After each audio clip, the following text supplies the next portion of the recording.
Hi, my name is Shawntel Sandstrom. I'm going to show you how to do a spiral bouquet. At this time, we're using a handheld. So these are my flowers here in the bucket. You can see them all here. There's lots of pretty purples and such. So I'm going to keep them in the bucket there so that way where we're working, they'll stay nice and fresh. Apologize for my camera. I have some pretty roses. Over here I have some wax and seeded eucalyptus as well. So lots of nice colors, so lots of purple that we can have fun with and make somebody very happy. All right, so we're going to use the spiral technique. I did prep most of my flowers. I'm going to start and use this as kind of the Elstromerium kind of underneath as I layer it up, but I'm going to use my rose and I'm going to put my rose on top, and then I'm going to crisscross my stems as I go along here, and I'm going to keep crossing them, and I'm going to put another Elstromerium down below, and then I'm going to grab another rose because I'm going to have that as my center, my focal at this point, and twist. All right. Okay. Get some of this foliage out of the way. It's a little yucky looking. So to move my flowers. Be more efficient for you guys as you're watching. All right.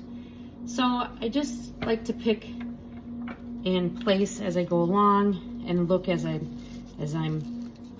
placing my flowers in there, and just try to grab something different every time I'm spinning and crisscrossing my flowers, spinning along, rotating through. Let's grab another rose here. Nothing has to be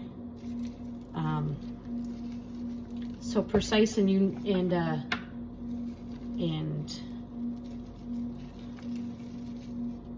format in such a form. A lot of times the brides will like it when you use a little bit of free form. Spin around here. Now for me, my hands are getting old, and so I'm actually going to tape off for a little bit because I'm spiraling so that I can still kind of control what I'm doing. It's easier on my old hands. Just using some butterproof tape. Stems are getting a little long. I'm just going to clip some of them off. A little more manageable. So I'm going to take a peek at it. Got some nice look already. I start to fill that in a little bit. Twist and turn.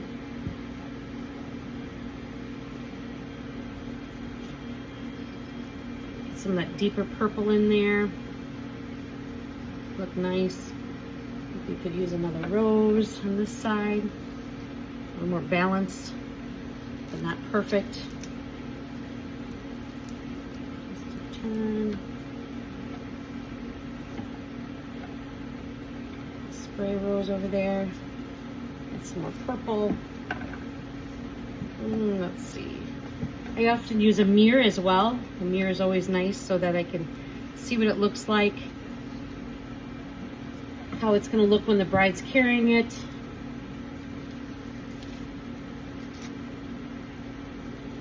Use this as a couple pieces, that'll be good.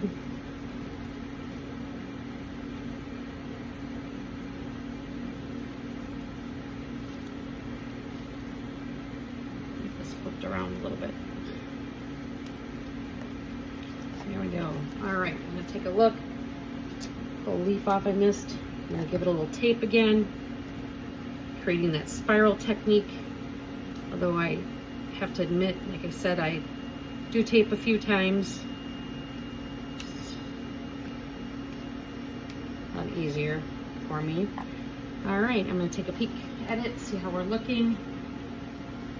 Not too bad, a little heavy on the... Let me grab another spray rose here. about where we're at anyways. Put that there. I'm going to take this bottom spray rose off, and I'm going to use this later. It could be great for a boutonniere or a corsage. If I need to, I can also cut it off, dip it in a little glue, and maybe stick it in somewhere else in the bouquet that maybe has an empty spot. But those little snibbles and bits are great to save, especially if it's a little stem like that. It's just, they work really well in boutonnieres and corsages. So I'm going to step back, take a look at it.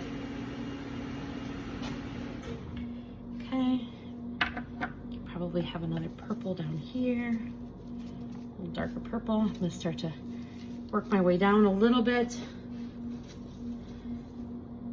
there as well. I'm going to grab some from behind me here.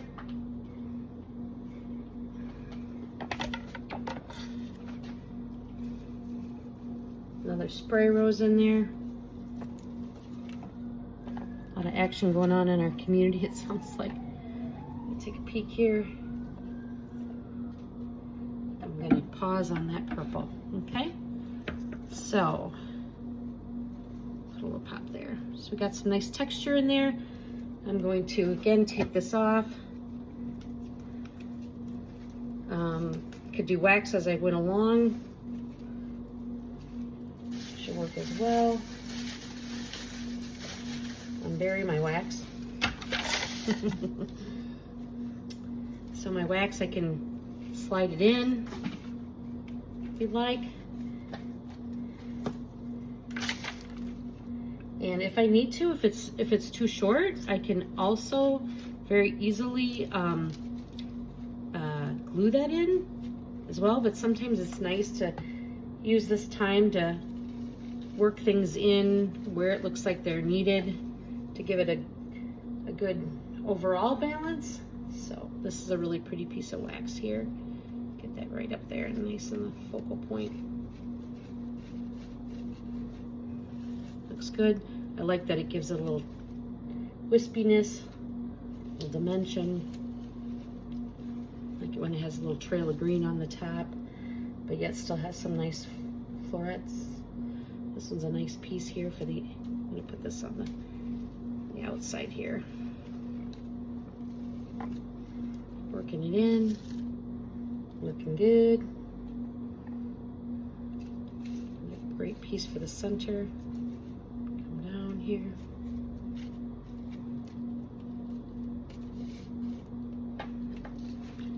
Looking good. I think we could use a little over here as well.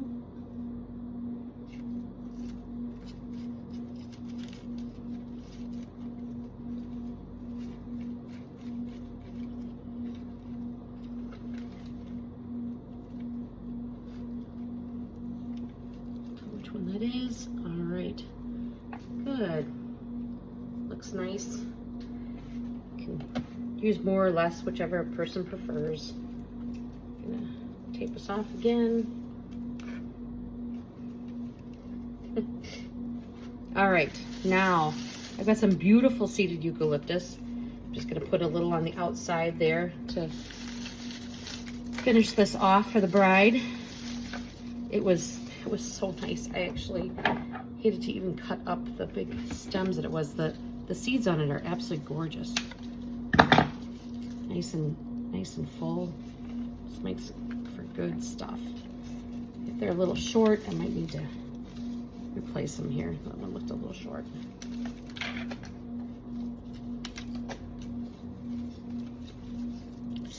I want to make sure that it touches the water source for the bride's bouquet,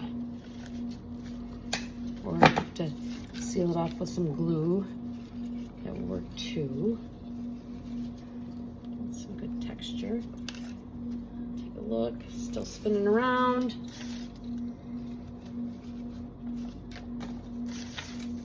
Oh, that's a nice piece. Really pretty. Very pretty piece. Around.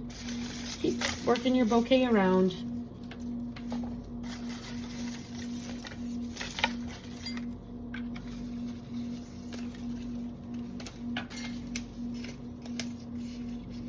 These were not very practical. Okay. All right, I like that. Not too much eucalyptus. On this particular one, it's not cascading. I don't have a waterfall or cascade bouquet.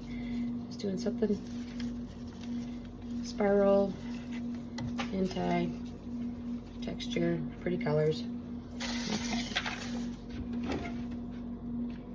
And then we'll give this a snip. Choose.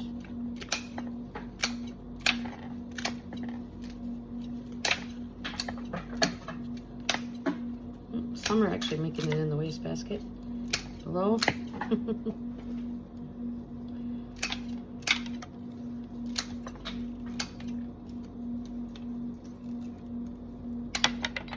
I also like to make sure that nothing's going to hook on the bride's dress.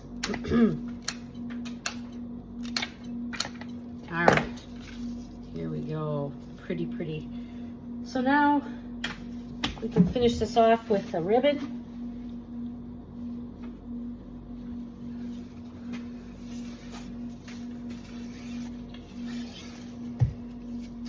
I'm gonna take and twist that around, just do a loop. Oh, try to decide which looks like the best for the front.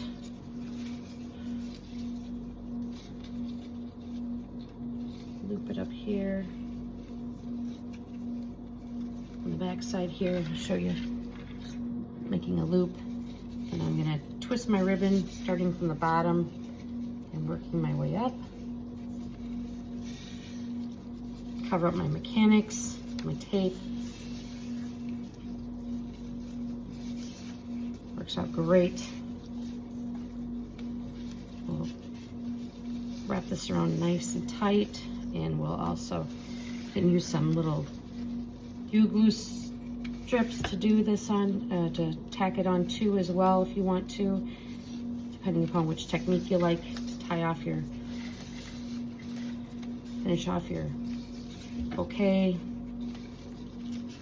This all the way up here. Definitely gonna add some pins to it at the end. All right. Sorry about that. Grab my scissors. My ribbon is snip. I'm gonna loop it through.